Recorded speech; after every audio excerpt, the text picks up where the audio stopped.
Hello, friends, and welcome to episode number 41 of Nostalgia Talk, and another very special show. This week was Sesame Street's 52nd anniversary. For those of you who are not aware, Sesame Street has been around for 52 years. They just premiered season 52 on HBO Max yesterday, actually. And so I thought, what would be cool? With the many connections I've got to Sesame Street, why not do a little anniversary special? So I thought, who would I talk to from Sesame Street that I haven't yet? Because I've got many connections with that show. Reached out to a few people, and I heard back from one. So, ladies and gentlemen, here, that sounded terrible. Ladies and gentlemen, Ozzie Alfonso. Howdy. Hey, Ozzie, how you doing? I'm the one person who responded to you. Okay. That's okay. I actually think this is going to be a pretty interesting show because for anyone who is not aware, Ozzie worked on Sesame Street in the 70s and 80s as a production assistant, post-production supervisor, and even a director as well. And so I think that this is going to be a very interesting show. And so, a lot of little behind-the-scenes stories that are going to be happening on this podcast. I'm still trying to recover from what I just said in the intro. Well, actually, I started there, I think, in 1971. It was season 2 that I started. And I worked there until 1982, when I then switched over to 321 Contact, which is the science show. That's what we used to call it. And I was with 321 Contact as the director of the whole show and a senior producer. And I was there until the show ran out of money, which was in 88, 89, around there. So, yeah, 321 Contact. It's funny. I've been watching Jeopardy a lot lately, and one of the categories was 80s TV shows. And one of the clues was backwards counting and cheering. Nobody got the answer right. I'm thinking to myself, oh, I know what the answer is. And the host, who was Amy on The Big Bang Theory and also Blossom from the TV show, she's like, 321 Contact. And I'm like, you wimps have never been educated if you've watched that show. If you haven't watched that show, you've never been educated. You guys are wimps. Well, you never watched that show. I have. You have? I've watched it on YouTube here and there, yeah. Oh, okay. So I'm not a wimp. Oh, okay. Couldn't resist. So what did you aspire to want to become? Did you always want to get into production? By production, you mean TV production or just in general? Well, either or. Let me see. When I was in college, I majored in speech and theater, speech therapy and theater. And the theater part, it was what it implies, a theater. And I started out as an actor, which I hated, because I don't like to be the center of attention. This particular interview is like a rare occasion for me to be the center of attention, although you are pretty good at it. So I got into directing in college because that I prefer to do a lot more. And I guess it's because I'm basically a shy person. I don't like to be the center of attention. So I began to direct. And I really love directing. And by the time I graduated, I said, well, I can't be directing theater because no one directs theater. I mean, who the hell is that? I don't know anybody who directs theater. And I said, okay, it's film or television. And I couldn't afford to go to UCLA in California, and I couldn't afford to go anywhere. I wasn't that well to do, nor am I now. Well, yes, I am. So I decided, okay, the local school that offered something, it was Brooklyn College, which is a city university of New York. And they offered a TV and film MA or master's degree. So I went to Brooklyn College, and that's where I really got to direct television. I learned how to, and I loved it. I did my own little short films for them, and I graduated with a master's of arts degree in theater and television, because I also had to take a few courses in the theater department. So that's how it was. And I had a friend at Brooklyn College who at that time, she already had a job. And this is now 68, 69. And she kept saying that she was working for this children's show. And I'm saying, her name is Lynn Klugman. I say, well, Lynn, who wants to work in a kid's show, for God's sakes? You know, just like, and I kept thinking of Dr. Kangaroo or Romper Room. I didn't want any of that. And she kept after me. And after I got out of Brooklyn College, I had a job at a university here in town. And in their TV department, and I got to get the students involved with the cameras and cutting and the switcher and the whole thing. And then Lynn kept calling me, and she finally, and by that time, I think I had seen the first episode of Sesame Street when it went on PBS. And I realized, oh, this isn't just like any other kids show. This is different. It's got a lot of stuff in it. So Lynn called me again, and she called me again, and she said, well, do you still want a job? Because there's a job for you. And I said, fine. So I went down to the offices, and I went to the studio where they were shooting Sesame Street. And I was like, wow. She said, well, Ozzie, they're looking for a post-production supervisor. I'm saying, what the hell is that, Lynn? Well, that's editing the show, you know, the whole thing, putting it together, mixing sound occasionally. I said, oh, okay. So I got the job. I was interviewed by the then associate producer of Sesame Street, Dulcie Singer, and I was wondering who it was that decided to hire you. I thought maybe it was Jon Stone, but well, no, Jon Stone was my mentor but the one who actually I met with originally was Dulcie, who was the I guess the producer of the show at that time. And she said, you're in. And I remember one day very early on, I was in the studio, and John was directing a Muppet bit, and he said, okay, we'll do a pickup on that. And I was there with Lynn, and I said, Lynn, what's a pickup? You know, and she said, Ozzie, shut up. That's your job.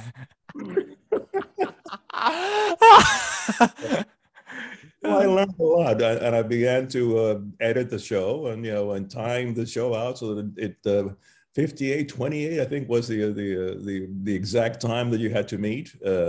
And edit the Muppet bits and edit the street bits and all that. So in those days, there was very little chroma key stuff, and so it was mainly studio. When you were in the studio, even with the Muppets, it was in the studio, and no After Effects, so to speak, at that time.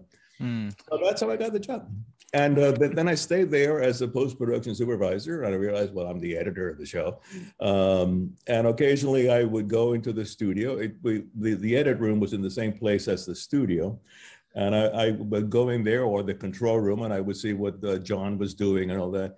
And I finally, I joined the Directors Guild of America, which is the guild, the union. Which allowed me to then enter the directing realm. And I began to stage manage, which, okay, fine, cue, that's about it. Okay, cut, all right, that kind of thing in the studio. And then with John, I just began to really work very close with John. And John was really my mentor. He's the one who really helped me along without really meaning to, but he was just a very nice guy, I finally, one by one, I began to direct in the studio, first as an associate director, and then as a director for a few days here and there. And then when we began to do remotes on location shoots, John was very good in directing multiple camera things, but he really didn't feel comfortable directing one camera things. And he thought, well, Ozzie, you're an editor, so you can see things in three ways at the same time. Why don't you come with me and we'll do a few of these remotes together? And we did. I don't remember where we went. I think originally it was not far here in New York to some island. And then it was California, and then a few more. And by the time that was done, I was directing. And then when Jon went to New Mexico for like an entire week of shows took place. Oh, yeah. Okay. I remember that. So I went, and I was the AD for all of those things, and there I got my feet wet with location shooting, and then when there was Sesame Street on Christmas on Sesame Street. Was that Christmas Eve on Sesame Street? Right, yeah, that's a show. And Jon, after I put it together, because I was also the AD and the editor of the show, and I did there was a dance on ice, and that never came out right. It was never came out right. And then I edited it, and Jon, I still have the letter from him saying, Ozzie, thank you. I have no idea how you made it work. So thank you, and so that was that. And then we went to China, and I think in 81 or so, Big Bird in China. So I was the AD there, and that was a lot of fun. It was the first time I've been to China, and we went all over China with Big Bird and Barkley and this little 4 or 5 year old girl, Chinese, who didn't speak any English, but it was wonderful stuff. Like I used to scout locations for Jon, and I remember once I went looking, we needed a scene with Big Bird right next to a bridge, a small bridge. And I went down this road, and I finally found the spot, of the small bridge. And I said, this is it. So I wrote down in the Chinese characters, what the name of the bridge was. And then when the day came to go to that particular location, we showed the location to the driver, and he says, 5-ton bridge. So it was just a 5-ton bridge, so we had no idea where the hell it was, but I knew that it was along there somewhere, and eventually we found it. So yeah, but Jon was just fantastic. I really miss him a lot, and that's it.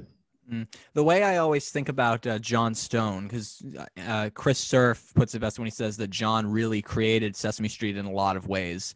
The way I think about it is, Joan Gans Cooney created Sesame Street, the show, like this educational kids show that no one knew was going to come out of it. Jon Stone created Sesame Street, the idea, like this is how we're going to do it. This is how we're going to set it. Like that's how I always thought of Jon. Yeah, pretty much. I mean, Jon, he was. I think Jon came from Captain Kangaroo. He did. As many others, like the executive producer at that time. David Connell came from Captain Kangaroo, and a few other people came. Joe Raposo. I don't think he came from there. Jeff Moss did. Yeah, he did. Yep. And Sam Gibbon as well. Yeah, well, Sam was actually the guy who initiated 3-2-1 contact. Right. Yeah. Yeah, and but I think Jon and I and Sesame and I parted ways in 1982 when 3-2-1 was being renewed for another year, and after that, how many other years? And I had done some of the remote shoots, and I told to Dulcie and Lisa Simon, who was also with us at that time. I at lunch one day, I said, Dulcie, I'm leaving Sesame, and it was just like, why? And I said, well, I want to work in the other show. The 3-2-1 contact, I think it is. Yeah, and she said, "Oh, Ozzie." So that's where I went to, and then I got involved very fast with 3-2-1, and I remember that was the time when we were editing, when it came time to edit Big Bird in China, and I told Jon, I can't. I don't have the time. I'm producing this show, and I'm also the director, and I don't have the time, Jon. I'm sorry. And I think he was hurt by that I wasn't involved with Big Bird in China. And me too. I would have loved to have edited the show. since I was already involved in it. Do you remember the first thing for Sesame Street that you ever edited, like first segment or street piece? No, That's okay. I don't remember the first ones. Well, it must have been well, not an opening, because the opening montage was already existing at that time, although I edited some later on. But I don't know. I just remember Muppet bits that I edited, but I don't remember the first thing. I'm sorry, I don't. That's okay. My very favorite Muppet bit ever, or one of them, I should say, because there's so many classic ones, but one of my favorites was one that maybe you edited, but it was with Cookie Monster, where he was a guest on Guy Smiley's Beat the Time game show. Yeah. And the task was to bring in 3 things that rhymed with the word rain. And I got to say, the look on Guy Smiley's face when Cookie Monster brings in a train is friggin' priceless.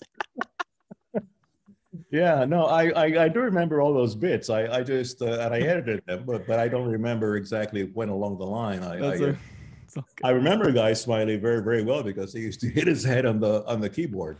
Oh, and, that's Don Music, which was Richard Hunt's character. Don Music. I'm sorry, Don right. Music. I used to like, because he did the banging of the head on the, but he was killed because of that. Kids shouldn't do, you know. So anyway. Yeah. Did you have a favorite Muppet character to work with? Yeah, I always have had a favorite character, and that is Grover. You know, to me, Grover is the one character that has depth and a variety of things inside his head. You know, and he's the kind Muppet. You know, and I've always liked Grover. You know, just even to this day, I like Grover. You know, so. Mm-hmm. Yeah, Grover is a very funny character. Yeah, well, he's funny too, but I just like him. I mean, it's just so weird, because like Grover and say Bert are played by Frank Oz, you know, but in Grover something else comes out, you know, and with Bert something entirely different comes out. So it's interesting to ponder, you know, how that can be done, you know, but it's done, you know. There's a skit with Grover that that you directed where he was a detective, and this Muppet comes in saying something's been bugging me all day. Turns out the person's just describing the wind, and the wind is blowing Grover's office, and he's completely oblivious to that. I'm glad you remember that one. Yeah, I directed that. That was late in my stay with Sesame, and yes, we directed that. I directed that, and it was, and my good friend Andy Bamberger, who was the floor manager, and I always use that to show people, this is what a floor manager does. Do you see all of the things that are moving in the background? Well, he had a cue, everything, every tree, every Muppet to go through, everything happening, and so it was just yeah, I enjoyed doing that, and I think that same day I directed a few other things, but I don't remember where they were. Brian Meal told me once that one of his favorite things that he did for Sesame Street was a bit with Barkley that you directed, where he's running around Central Park. Oh yes, and he goes up in the air. Boy, you really know a lot of stuff. How do you know all this? I've been watching Sesame Street since 1999. Even all the retro stuff, like sometimes, and my parents will walk by me when I'm watching all the retro stuff, like from the 70s, from before I was born, and my parents will be like, "Hey, I remember that."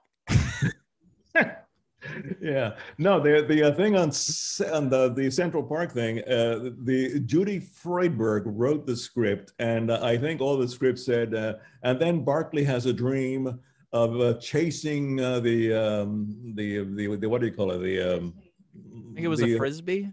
The frisbee, you know, and it's a very bucolic view of the whole thing. That's all that she wrote, and I say, well, bucolic, Central Park would be a good one, and throwing it up in the air. I have to shoot something so that Brian Meal looks like he's flying, and so I went to Central Park, and we shot the thing in one day or less than one day, and there were kids in it, and and Brian was fantastic in it. So and then that was edited into the rest of the piece, you know. So I can see why Brian liked it so much. oh yeah, I didn't know that he loved it. I mean, I've seen Brian since then, but he's never interviewed me like you are.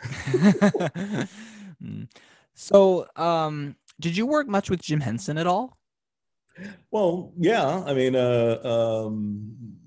directly with Jim. I mean, other than an editor for Jim and a floor manager or an AD and all that. But I did work directly with Jim a few times. So one time that I remember was he needed to, I believe, what was the show? It was the one with the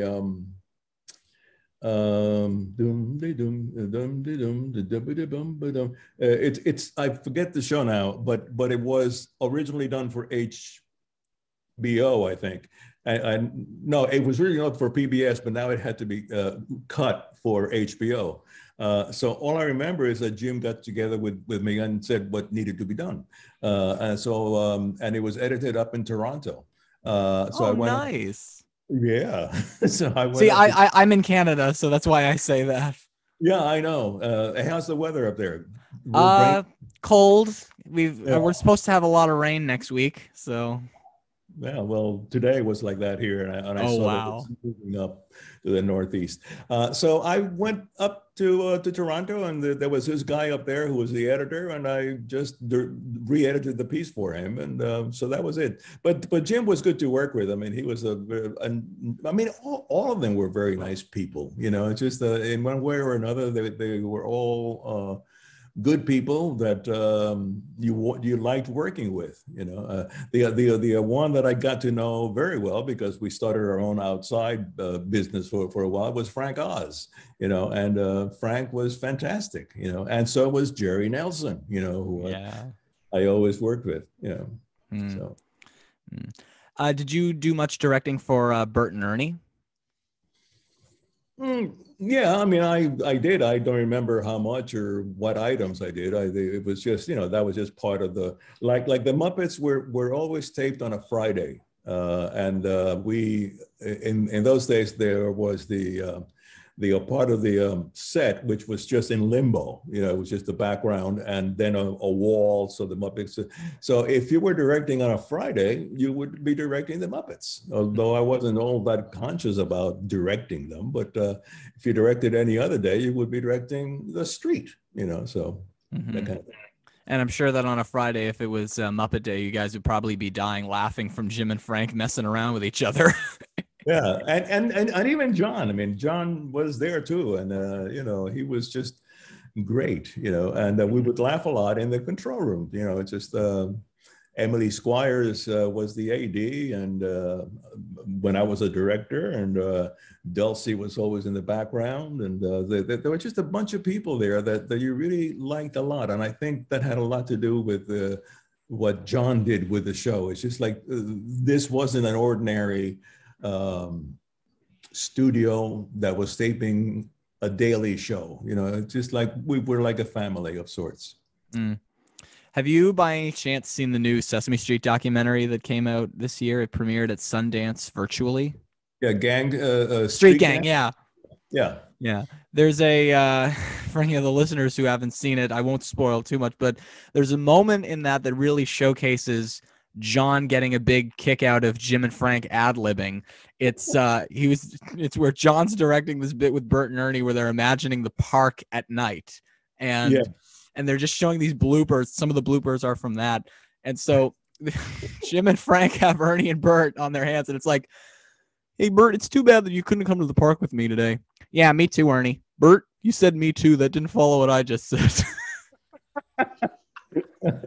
But you do the voices very well. Thank you. And so then cut, and then they had to do it all over again. "Good night, Ernie." "Me too, Bert." "Oh, that was cute." Which I just always got a big kick out of. And I used that because I remember Emily Kingsley had said to me before that when Jim and Frank had, and Norman Stiles and Noel McNeil said this too, when Jim and Frank had those puppets on their hand, they communicated as those characters. Yes. And Yes. I worked on a kids show here in Nova Scotia not too long ago, which is on YouTube now. And I was a production assistant, but I also got to, and I've mentioned this before on the podcast that I've gotten to do voice acting occasionally. But at one point, I got to do puppeteering. Oh, okay. My buddy Ron Doucette, another past guest on the show, he's the one who invited me to come and work on the series that this studio is doing. He was doing this beaver puppet, and he was going to be doing puppeteering and voice, but he had to go soon. So we thought, okay, let's record the beaver talking first, get all that done, and then we'll just have someone wiggle the puppet in the background. Our producer, Luke, was going to do it, and I looked at Luke and I was like, hey, Luke, is it okay if I give it a crack? And he's like, do you want to do it? I was like, yes, I do want to do it. And so gives me the puppet. The moment that Ron left, the puppet's hand fell off. And even though I didn't have any lines with the puppet, I decided to improvise like Jim and Frank did. So our director, Jock Hiltz, was saying to the kids so many times, this was a show with kids, he was saying, don't touch the puppet, it's going to break. So with the puppet on my hand, I went, yeah, I lost my hand and I have no legs. I have nothing down there other than this guy's hand. Well, James, I think you're going to do well. Thank you. That's very kind of you to say. There was one moment during that shoot where, still with the puppet on my hand, Jock was. We're in the woods and I've got a beaver puppet on my hand. Jock was saying lunch is going to be here in 5 minutes. I went, I don't need lunch. I live in the woods. The whole world is my lunch. I really do wish that I mean, I'm satisfied with the way that Ron was doing it because it's Ron's character, but they should have been recording me doing it because I feel like I made that funnier. No offense, Jock. Oh gosh, I am enjoying you doing the interview. Oh, thank you.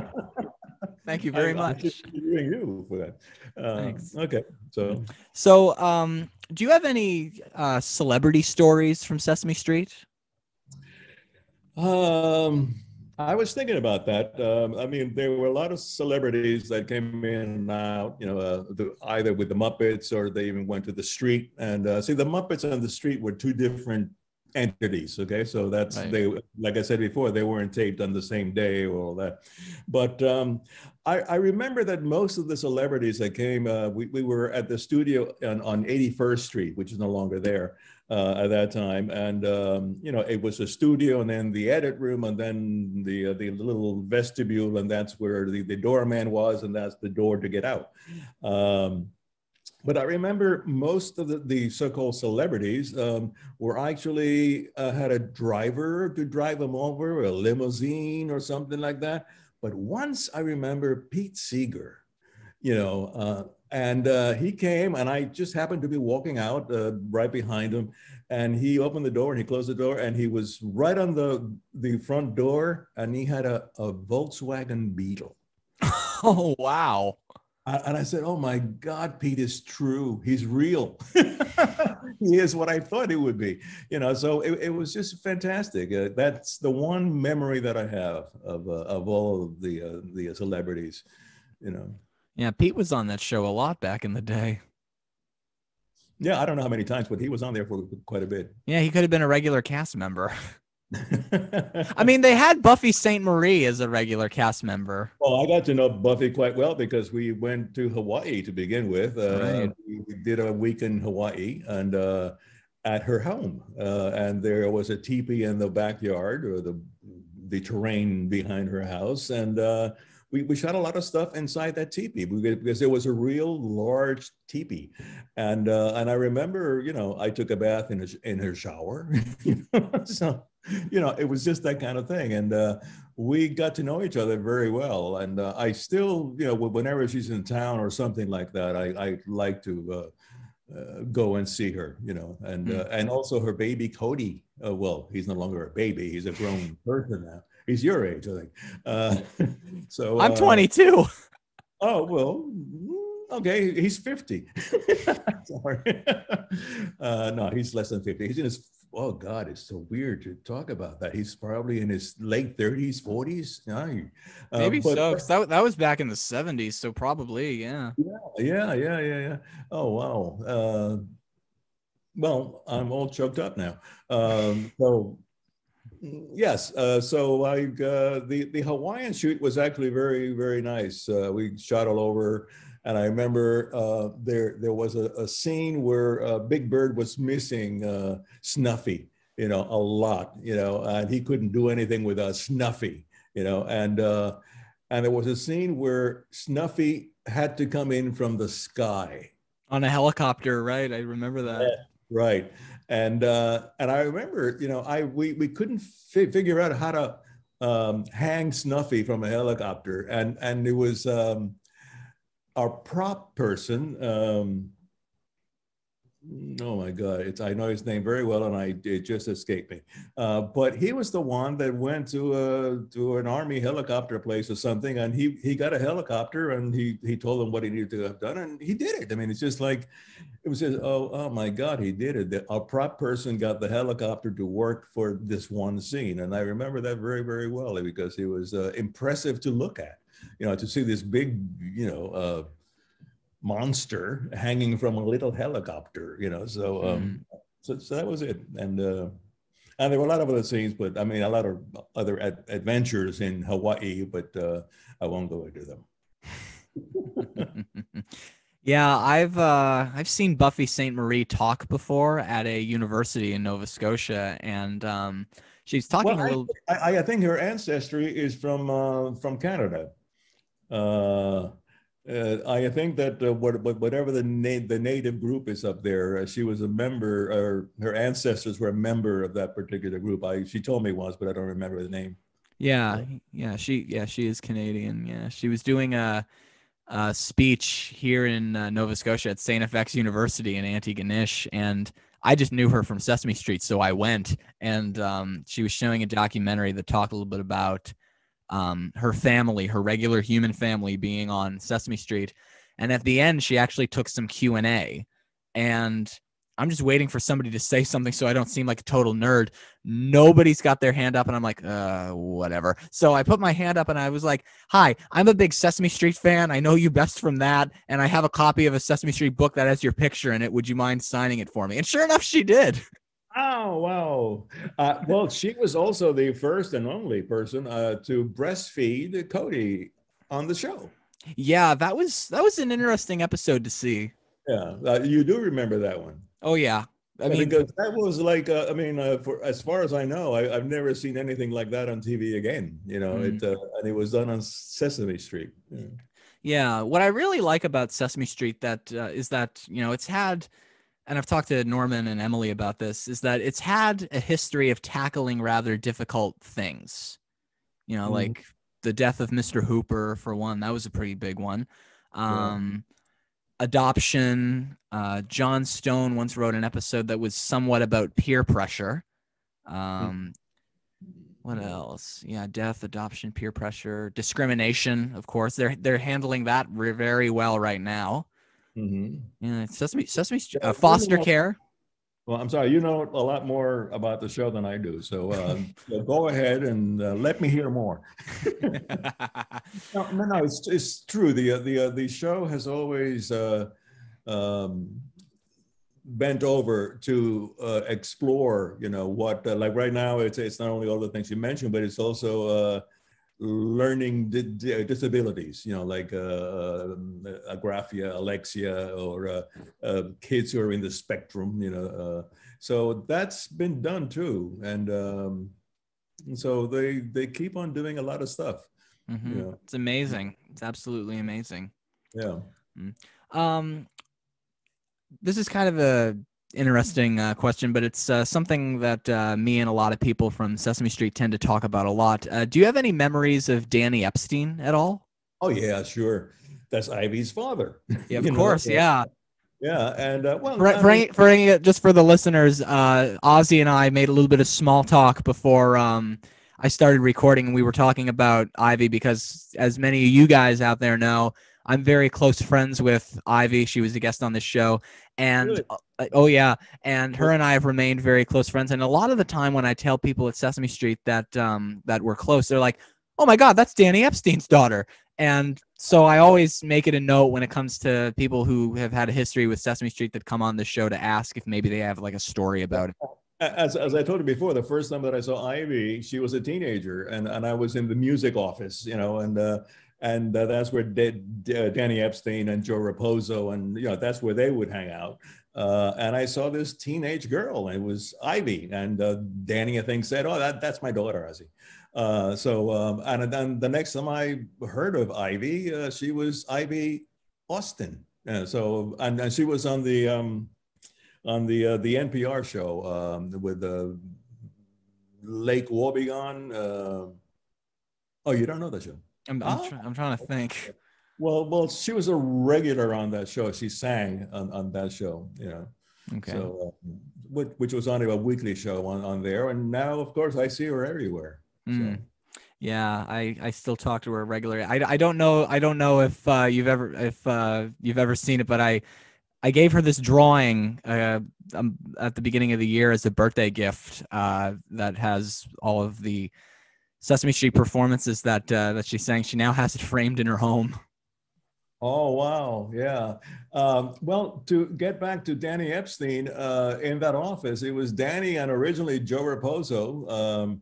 And Danny was always the one who would come to the studio, not Joe so much, and then, Joe left and somebody else came in, and then Danny left eventually and somebody else came in. But yeah, he was very involved with the music. And after Danny, I think Dave Connor. Yeah, Dave Connor. Yeah, a lot of people talk about him too. Yeah, and he was very, very good too. Just like it was always because they would come to the studio not only to read the music, but to teach the singers, whoever it was in the cast or even the Muppets sometime, like how to sing this song, how to interpret the lyrics of the song. So they were very, very active in a lot of that stuff. And of course, Joe, who I liked a lot, he left rather early. I was still there. So in the mid 70s, I think he left. Mm-hmm. Yeah, and that's when I think Sam Pottle was the one who took his place. Sam Pottle, yes, he unfortunately passed away of a heart attack. Yes, Sam. Oh, it was a heart attack. I didn't know that. Oh, yeah, he was from what if I'm wrong, I'm wrong. Okay. But from what I believe you, was walking on a beach up in Maine, and he died of a heart attack, as far as I know. But yeah, Sam and I got to know each other pretty well. We were in Hawaii together, and he wrote one of my favorite songs, La Di Da Di Dum, La Di Da Di Dum. What's the name of that song? That's a classic. So that's a Sam Pottle song. So my favorite Sam Pottle song is one that is still probably stuck in my sister's head to this day. It's one that Chris Surf sang on "There's a monster named Frazzle who's a good friend of mine. Da, da, da, da. He looks ferocious, but it's this big production number about how Frazzle feels. Like when he's happy, he goes ah! When he's angry, he goes ah! Well, you make great faces. Oh, wow. I'll assume that that's a compliment. Oh, God. Yeah. No, it's like I said, it's just like everyone I ever knew there, regardless of what they did or where they were from, they were just great people, just for in one way or another, it's fantastic. Yeah. They were the people in our neighborhood. Right. A Jeff Moss song. Yeah. Yeah. I was actually thinking about this the other day, but my very favorite Sesame Street song ever is actually one that Jeff wrote. It's I Don't Want to Live on the Moon. Do you know that one? Oh, yes. But I don't want to live on the moon. Yes. Yeah. Yes. I remember, I think I edited that particular piece, and I also edited Here in the Middle of Imagination. Yeah, here in the middle of my mind. Yeah. I had always heard that, and I always like hearing about like retro Sesame Street stuff that maybe has gone elusive for many, many years. But I've always heard that song Here in the Middle of Imagination, the intro, like the one I remember is Ernie waking up Bert and saying, "Bert, I'm scared of monsters," for some reason. But yeah. I had heard that an intro was shot where Ernie was being terrorized by monsters, and that intro was later cut. I edited that piece, so I should remember. I don't remember. I just remember the song, and Okay. there was an edit that I had to do in there, and I don't remember how the whole thing went, but it could have been because Ernie had you had to do a lot to get Ernie to sing a song about imagination. So I guess that might have been the case, but I don't know. Maybe one of the other interviewees would harp in and say whatever it was. Maybe one of these days. Speaking of elusive Sesame Street stuff, there's one episode from the 70s that has gone down in history for the reason that it only ever aired once. And many of you Sesame Street lovers that are listening to this probably are very, very familiar with what it is that I am referring to. I personally have never seen this episode, but hearing that it only ever aired once, now I'm tempted to. But it was where Margaret Hamilton reprises her role as the Wicked Witch of the West from The Wizard of Oz. Were you there for that? Yeah. Okay. But that episode has been killed? Yeah, apparently it terrified children. Oh. And I've seen pictures of it, and you probably edited it, so you probably know that whenever the Wicked Witch, again, I've never seen it, but I've seen pictures of it, but apparently whenever the Wicked Witch touches her broom, there's like this effect that makes it look like she's being electrocuted. Can you just imagine a kid seeing that?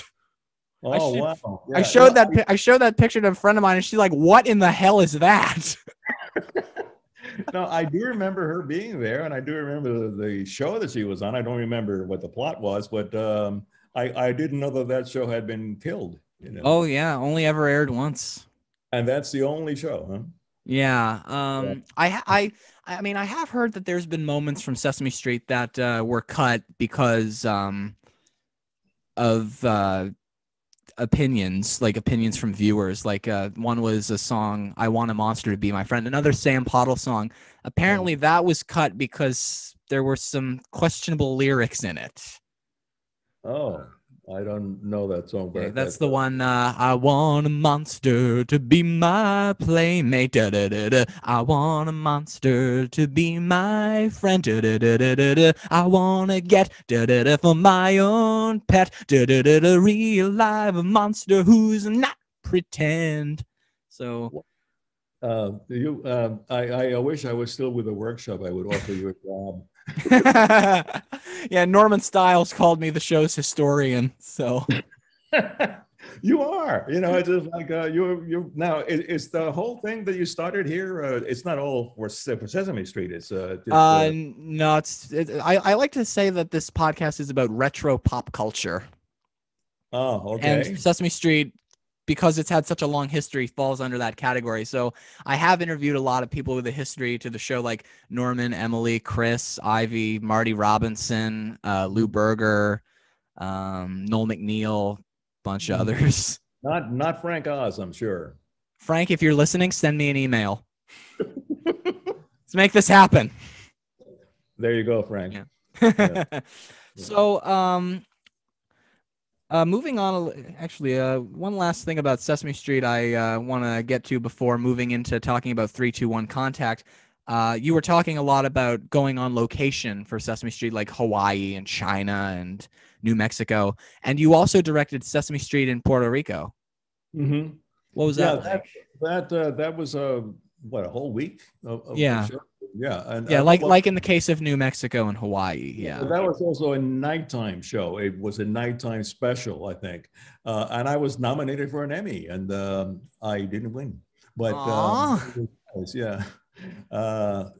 it was just a lot of fun. I mean, to just because you had to direct. I was directing everybody, from Oscar the Grouch and Osvaldo, who was the Puerto Rican Grouch. Osvaldo. Yeah, I love Osvaldo. Oh, you do? Okay. Oh, I love that character. He's and that conversation in that first episode with Oscar and Osvaldo was so funny, where it just kind of seems like they're arguing with one another, where it's like he's speaking in Spanish and Oscar has no idea what the heck he's saying, and it's like Osvaldo el Gruñón. Oh, you look like a grouch to me. That's what Gruñón is. I didn't catch your name. Well, I didn't throw it. Well, here it comes.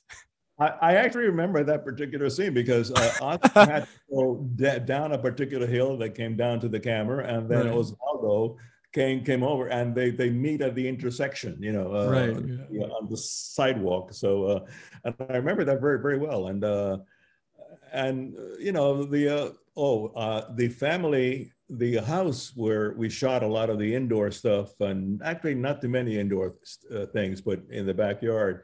But the house was on a hill, just hanging out, kind of, from the hill. And there were so many people in the living room of that particular house that the living room floor crashed. Oh! Well, I mean, no one was hurt or anything, but thank God.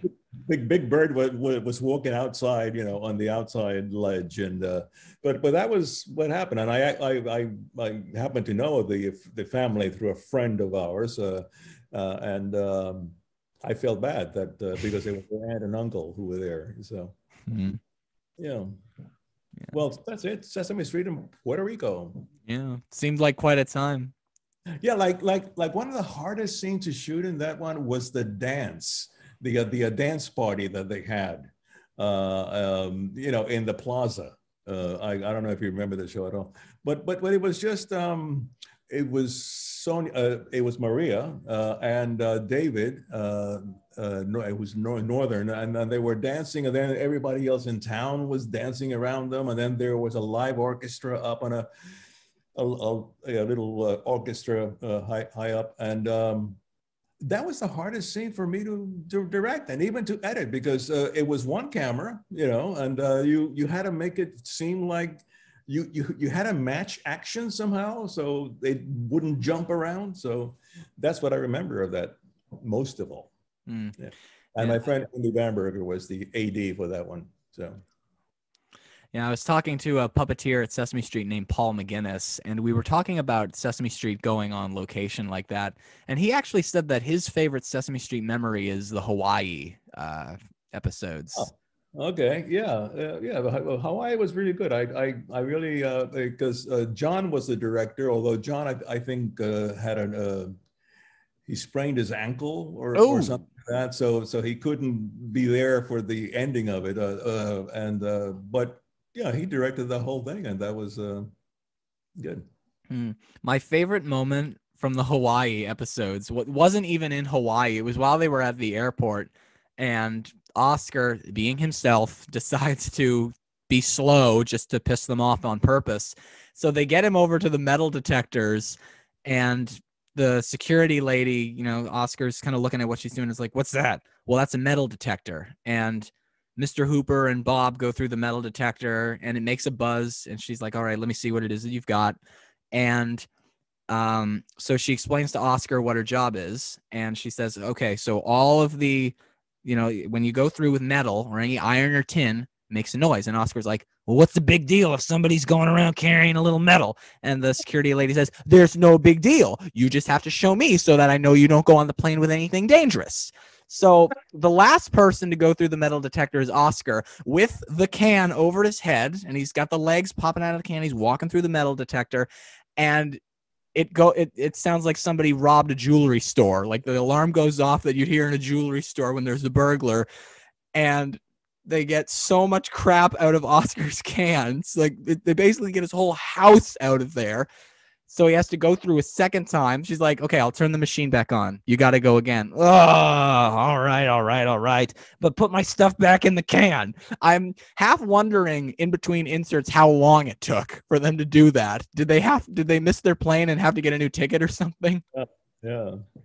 I hope you're all enjoying James here. He does it better than the original almost. So moving on from Sesame Street, let's talk a little bit about 3-2-1 Contact. And you said you got involved in that through Sam Gibbon, who created the series. Well, he was the originator of that. Before it started, it was known as just the Science Show. It had no particular name. And the first season of the show, Sam was, I think, fairly much involved in the first season, but then he kind of went away. I don't know what happened. And the executive producer was somebody whose name I don't remember, which is good. Because when I went asking her if I could produce some of the location shoots, she said, okay, what's your sign? And I said, Leo. And she said, good, I can match you up with so-and-so. He's a great cameraman, and you're both Leos. I'm saying, this is a science producer. It's what kind of a show am I getting into here? But so I did field produce a few of the segments for season one of 3-2-1 Contact. But then, like, it took a year off, and then the budget came back, or the funding came back in, and then and this was now in 1982, and it had a new executive producer. And he hired a whole staff, and he hired me as a director for the show. And I told him, well, I want to be the director for the show, but only if I could be the jerk who stands behind him, the producer.